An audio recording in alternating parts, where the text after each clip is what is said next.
Hey everybody, Don here again, and welcome to Volume 2 of Buck Tales, the stories behind some of the bucks I've killed over the years.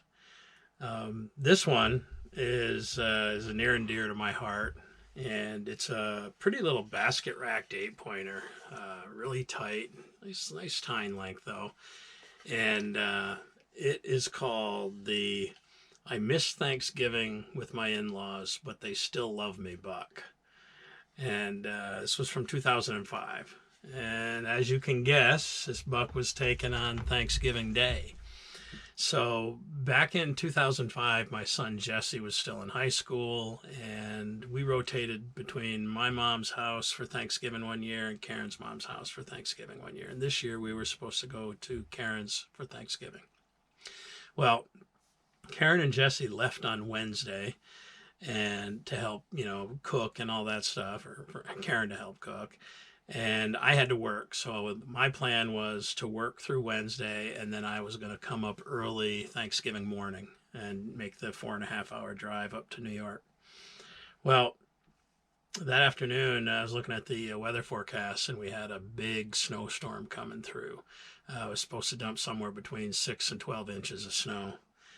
And if you know me from watching my hunting videos, you know that I am a disciple of the late great Larry Benoit, and I love no kind of hunting any better than tracking a deer in fresh snow. So I'm thinking, oh man, we haven't had a tracking snow in several years.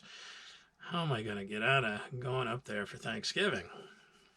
So I can get out and hunt, selfish bastard that I am. Anyhow, I called my mother-in-law and I said, "Hi, Barb." And she said, "Oh, are you coming up tonight or tomorrow?" And I said, "Well, I don't know if you looked at the weather forecast, but we got a pretty bad snowstorm coming in tonight. I'm not sure if the roads are going to be good for driving." And she said, "Oh, no, probably not. But, it'll probably be good for tracking." My mother-in-law knows me so well. My father-in-law was a hunter, and he loved to listen to my hunting stories. And my mother-in-law is the most incredible mother-in-law anybody could ever hope to have. And she knew me very well. So I said, "Well, I'm thinking that maybe I'm gonna to miss out." And I said, "Would that, would that be really bad?" She said, "Well, we'll miss you, but we'll still love you." And I said, "Okay." So then I got on the phone with Karen and I just told her what the situation was. Of course, she knows the situation. If there's a tracking snow, I'm not going to be anywhere to be found. So the green light was given. And my mother-in-law said, "You be sure to call us if you get a nice buck." I said, "Okay, I will." So got up the next morning and it did snow. I think we got about 10 inches of fresh snow, but by 6 o'clock in the morning it was done. And I mean, it was a beautiful, beautiful track in snow. So I went down the road just a little bit from where I live. One of my favorite spots, which unfortunately is now being developed. So that's another lost hunting spot. But back then, it was one of my favorite spots. I had a little hidey hole place where I parked my rig, and then I went right in. And the two people that owned that property, I knew both of them, and I always had permission to hunt there. So I went in. There was a really thick hemlock thicket, and it worked into a swamp. And I walked into that hemlock thicket, and I think I put up 4 or 5 deer. I didn't see a buck amongst them, but they were all bedded down right in that stuff. And it had, like I said, it had just stopped snowing. And they went back into the swamp. And so I just started working my way back down and through there. And as I was following them, it looked like there was about 5 or 6 sets of tracks. One set of tracks diverted and went up this pretty steep hill, and the other ones went farther down into the swamp. So I'm like, all right, that's the buck. That's the track that I'm going to follow. And it was a decent track. It wasn't a huge track by any stretch of the imagination, but it was a decent track. So I started following it.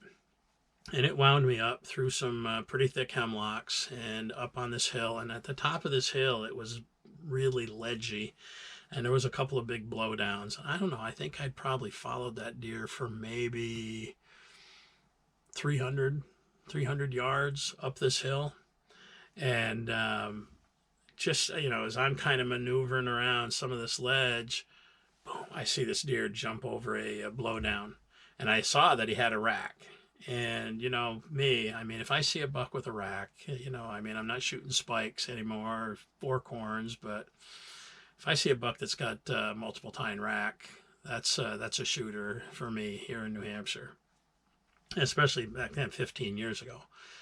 So I saw that buck jumped across, and he wasn't blowing. I think he was just continuing to move up the hill. So I kind of worked around, and I pulled up the gun, and I knew he had to go around this piece of rocky kind of outcropping. And sure enough, but just a few seconds later, boom, that deer walks around, and I got up and I put a nice shot on him, and he went out of sight. In one bound, he was out of sight. And I thought he might have gone down the hill, but as it turned out, he didn't go much of anywhere. But he was out of sight with one bound.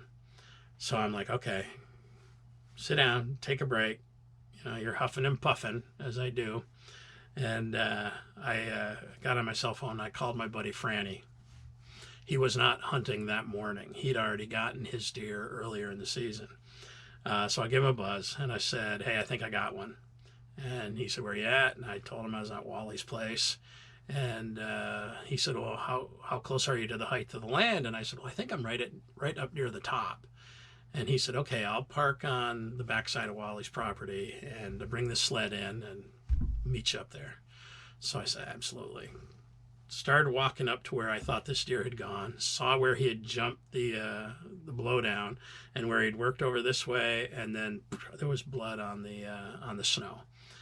And I turned around, I walked, and I don't know, he was 15 yards from where I thought I shot him. He jumped in kind of behind a rock outcropping and was piled up dead right there. So, as I told you in the last video, it wasn't very long before I heard ho, and there was Franny, and he come up with the sled, and we grabbed this buck, and he didn't weigh as much as the last one that I told you about. This one weighed about 138 pounds. These are not big deer, but boy, he was a tasty deer. And so dragged him back behind Wally's house and loaded him up into Franny's truck, and then drove down, picked up my Jeep, and headed back over to my house. Took him in, weighed him in, checked him in, and then I spent the rest of the day butchering this deer.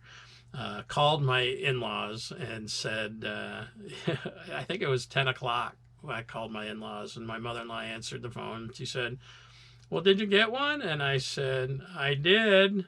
A nice 8-pointer. And she said, well, congratulations. Now, are you going to try to get here in time for dinner? And I said, no, the roads really aren't very good.